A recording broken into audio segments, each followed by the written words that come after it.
जंगी India आप पहुंचा है कठुआ के मेन बाज़ार में, जहां पर आप जो बंद की कॉल कठुआ बार एसोसिएशन के द्वारा दी गई थी, उसी के प्रतिक्रिया में यहाँ पर आप देख सकते हैं हमारे पीछे लगभग जो दुकानें हैं वो बंद पड़ी हुई हैं और जो ट्रांसपोर्ट है वो भी काफ़ी ज़्यादा प्रभावित हुआ है। लगभग ये जो दुकानें हैं वो सारी बंद है। आज जो कॉल दी गई थी जम्मू बार एसोसिएशन और कठुआ बार एसोसिएशन के द्वारा बंद की कॉल दी गई थी 4 मुद्दों को लेकर, आसिफा रेप और मर्डर केस की CBI इंक्वायरी हो या फिर रोहिंग्या इशू को लेकर हो, नौशहरा को डिस्ट्रिक्ट बनाने की मांग को लेकर हो, तो तमाम इन मुद्दों को जोड़कर ये जो बंद की कॉल जम्मू बार एसोसिएशन ने दी थी और कठुआ बार एसोसिएशन ने जो आसिफा रेप और मर्डर केस की CBI इंक्वायरी को लेकर और जो उनके खिलाफ FIR लॉन्च हुई थी उसको वापस लेने की मांग को लेकर ये जो बंद की कॉल दी है, उसका असर आप साफ तौर पर कठुआ में देख सकते हैं कि लगभग जो सारी दुकानें हैं कठुआ के, हम मेन बाज़ार में इस वक्त खड़े हैं, वो लगभग बंद पड़ी हुई है और यातायात भी बुरी तरीके से प्रभावित हुआ है। मेटाडोर हो चाहे तमाम दूसरी व्यवस्था हो वो लगभग बंद पड़ी हुई है और इसका असर आप देख सकते हैं हमारे पीछे कि लगभग देखने को मिल रहा है।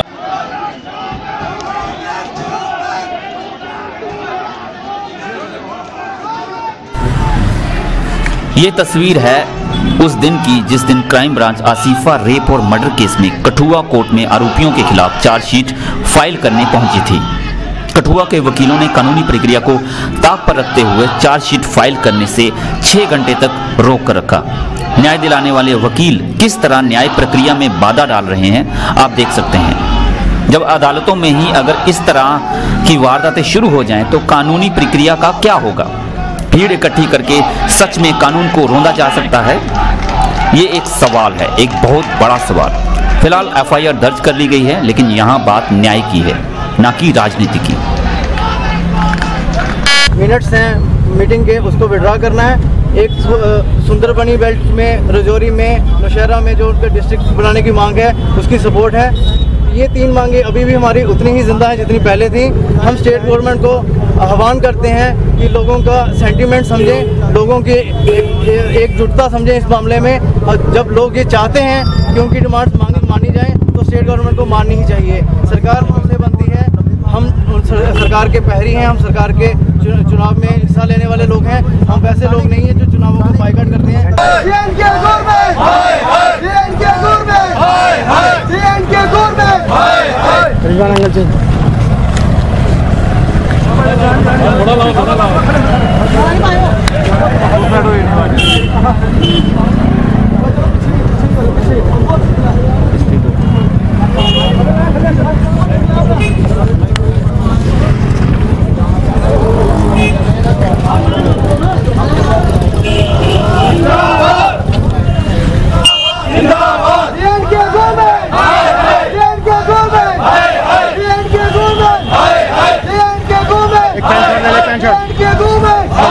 जिस तरह से आसिफा रेप और मर्डर केस में और साथ में रोहिंग्या का मामला कोर्ट में लंबित है, तो उसके ऊपर क्या कहना चाहेंगे कि फर्दर आपका क्या कोर्स ऑफ एक्शन? देखिए, मैं बार बार कह रहा हूँ कि आसिफा मर्डर केस में आसिफा के साथ जो हुआ वो दुष्कर्म हुआ, वो अपराध है, दंडनीय अपराध है, उसमें दोषियों को सज़ा मिलनी चाहिए। तो वो प्रक्रिया तो अब कोर्ट में है, चालान पेश हो चुका है, हम उसको लीगली टैकल करेंगे, देखेंगे कि इन्वेस्टिगेशन ठीक हुई है या नहीं ठीक हुई है, क्लियर हो जाएगा और कोर्ट में इसको कोई लॉजिकल कंक्लूजन में पहुंचेंगे। हमें कोर्ट के ऊपर पूरा विश्वास है, फेथ है, इसीलिए हम एडवोकेट हैं और कॉन्स्टिट्यूशन में विश्वास करके ही हमें लाइसेंस मिला है, तो इसलिए उसमें तो कोई दो राय है ही नहीं। रही बात अब रोहिंग्या के मसले की, रोहिंग्या मसला हाई कोर्ट में पेंडिंग है, मैं मानता हूँ इस बात को, लेकिन हाई कोर्ट ने कोई स्टे ऑर्डर तो नहीं निकाला हुआ। जब तक कोर्ट में पेंडिंग है तब तक इनको एक्सपल्शन के लिए कोई पॉलिसी ना बनाई जाए। हाई कोर्ट का मामला पेंडिंग अलग मसले पे। स्टेट गवर्नमेंट ने आज तक क्या अपनी इंटीग्रिटी दिखाई है? आज तक कौन सा एक्शन ले लिया उन्होंने? और हमारी मांग तो कौन सी नाजायज़ है? तो हमारी मांग सिर्फ इतनी है कि हमारे अपने लैंड लॉज इतने सख्त हैं यहाँ पे, तो हमें अपना खुद का स्टेट सर्टिफिकेट बनवाना हो यहाँ पे बशिंदे रियासत का तो इतना मुश्किल हो जाता है। तो ये रोहिंग्या जो बांग्लादेश से निकाले गए लोग हैं वो यहाँ पर आकर यहाँ के शहरी बन जाएंगे, बशिंदे बन जाएंगे।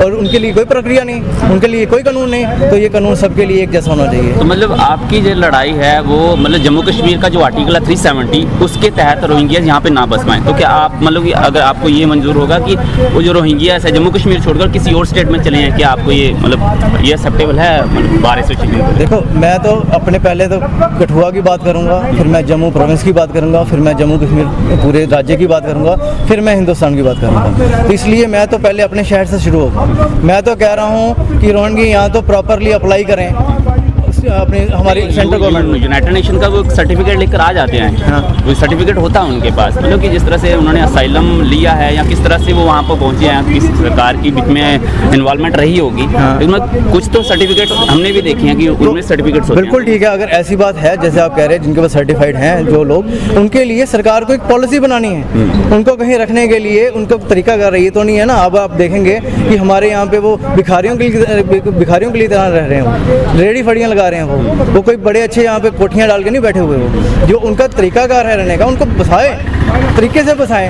अगर उनको बसाना है, कठुआ में नहीं बसाएं, जम्मू में नहीं बसाएं, वहाँ नहीं बसाएं, ये मेरा मांग नहीं है। जहाँ पे बसाना उन्होंने, जहाँ पे भी बसाना चाहते हैं उसको पॉलिसी तो बनाएं। वो पॉलिसी बनाएंगे तो हम उसको देखेंगे क्रिटिसाइज करने लायक है या नहीं है। हो सकता है वो एक्सेप्टेबल हो, लेकिन ये डरते क्यों हैं? पॉलिसी नहीं। देखिए सर, आज का जो प्रोटेस्ट था ये हमारे 3-4 एजेंडा थे जो बार एसोसिएशन जम्मू ने उस पर रखे हुए थे।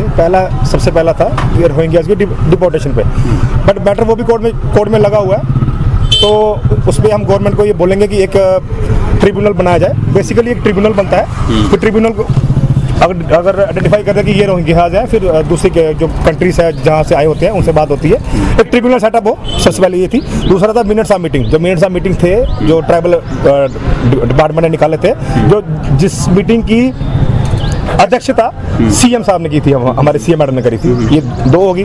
तीसरा था जो हमारा पहले था, परसों तक था हमारा ये भी एजेंडा था, अरसाना इंसिडेंट में जो हमारी छोटी बच्ची का जो मर्डर हुआ था उस पे था, बट वो मैटर सब जुदा है। अभी हम उस पर कुछ बोलेंगे नहीं। ये मेन 3 इशू थे। जो था नौशहरा वाला इशू था जो उनको डिस्ट्रिक्ट दर्जा दिया, इसलिए हमें अपना चैम्बर ऑफ कॉमर्स ने हमें सपोर्ट करा है, ट्रांसपोर्ट यूनियन ने सपोर्ट करा है, सभी ने, रेडी फड़ी वालों ने सपोर्ट किया हुआ है, बार एसोसिएशन का सपोर्ट किया हुआ है। कोई भी काज के लिए जब कोई खड़ा नहीं, कोई गवर्नमेंट खड़ी नहीं होती, तो बार एसोसिएशन ही आगे चलती है और आगे भी चलती रहेगी। तो जिस तरह से रोहिंग्यास का आपने बोला है कि रोहिंग्यास का आपका मेन मसला है ना, जो और रोहिंग्यास को अगर हम देखें तो आपका जो विरोध है वो आर्टिकल 370 को लेकर है कि यहाँ पर बाहर का कोई भी बाशिंदा यहाँ पे नहीं यहाँ पे बस नहीं सकता है ना।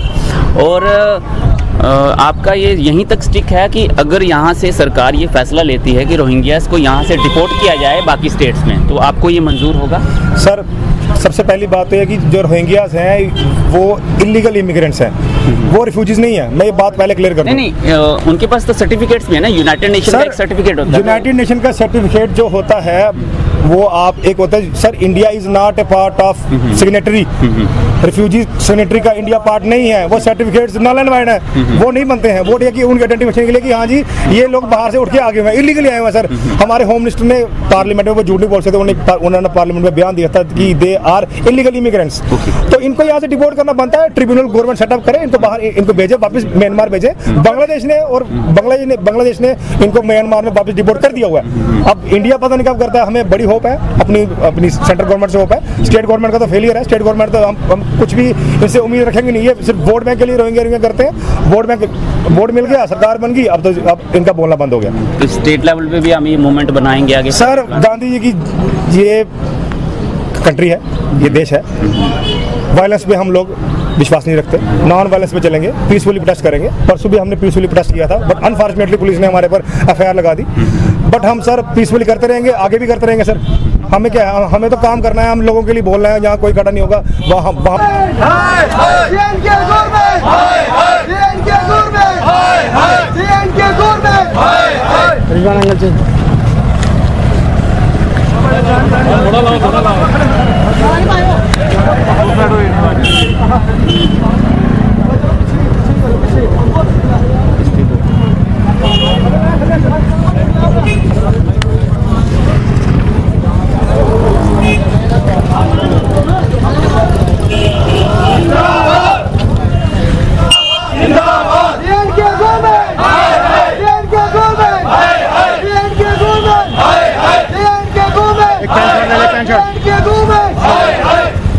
बोलो बोलो।